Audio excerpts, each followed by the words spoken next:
The man in my memories. I don't know how to start this except by saying, I think someone has been editing my memories. And I don't mean forgetting things or misremembering them. I mean, I'll recall an event I've lived over and over, and suddenly there's someone in it who wasn't there before. Someone I know I never met. Someone who seems to appear in every memory now, lurking on the edges like he kept photobombing my entire life. At first, it was tiny things, deja vu, glitches in recollection. I'd remember my 6th birthday. White cake, plastic dinosaurs, my mother yelling at me not to eat the icing before the candles were lit. Then the memory would blink, like buffering video, and suddenly there'd be a man standing behind her. Tall, pale, wearing a dark blue windbreaker and sunglasses. I'd blink again, and he'd be gone. Blink again, he'd be there. I shrugged it off. Stress, maybe. Work has been hell. But it kept happening. Everywhere, with every memory I'd tried to replay. Childhood stuff, school events, holidays, funeral days, ordinary moments. Every time, he was closer. One day, I thought about a family trip we took to Durban when I was 11. I saw my younger self building a sandcastle with my brother. Then I saw him, sitting under a red umbrella, looking directly at us. Windbreaker zipped, black sunglasses reflecting sunlight. I paused the memory and searched every corner of my mind. Photos, diary entries, anything. And he wasn't in a single one. There was never a man sitting near us that day. But my brain was insisting he had been there. I tried remembering it again. This time, he wasn't under the umbrella. He was standing behind me, watching me, like he'd always been there and I just refused to notice. I told myself I was burnt out, sleep deprived, but the more I tried to deny it, the more he showed up in every memory. My childhood bedroom, he was in the corner. My grade 2 class photo memory, he hovered at the back, too tall, face blurry.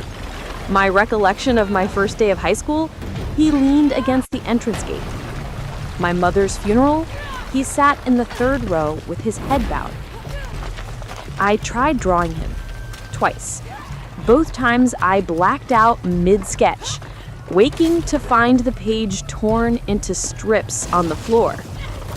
I finally booked a therapist. I didn't want meds or diagnoses. I just needed someone to tell me stress was messing with my head.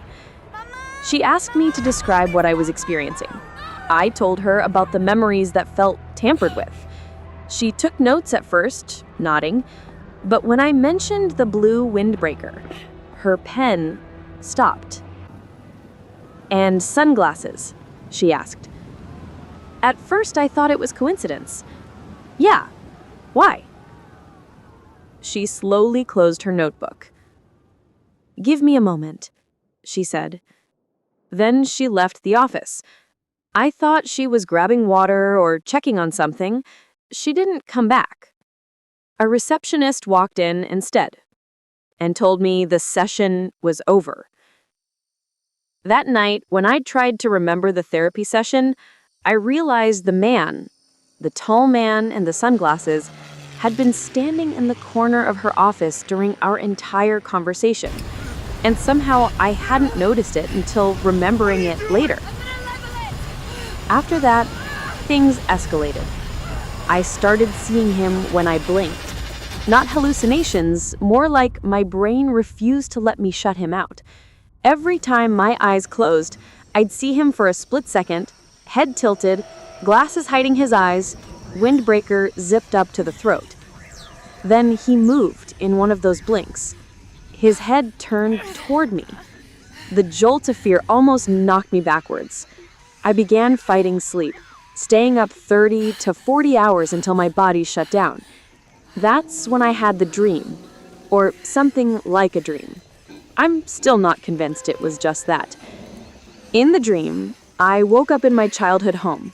Every detail correct. The faded wallpaper, the old wooden desk with the sticky drawer, the pale yellow curtains. But there was a door where no door should be then. A plain wooden door on the opposite wall from my bed. I got out of bed and walked to it. There was no doorknob, only a keyhole. And on the other side, breathing. Slow, wet, heavy. I whispered, "Hello?" The breathing stopped instantly. After a moment, a soft whisper slid through the keyhole. Howlers. "Let me back in." I fell backwards, scrambling. The moment I hit the floor, I jolted awake in my real bed, heart racing. I called my older brother the next morning. We hadn't spoken in months, but I needed to tell someone before I started losing it completely. I expected him to laugh or call me crazy, but when I told him about the man, he went silent. An awful, heavy silence. Finally, he said, "Does he wear sunglasses?" Cold fear ran up my spine. "Yeah," I whispered. "Blue jacket, tall, pale. You've seen him too?" I don't like this. Miguel? Where are He you? inhaled sharply. Oh no. "You don't remember him, do you?" Miguel? "Remember who?" I asked.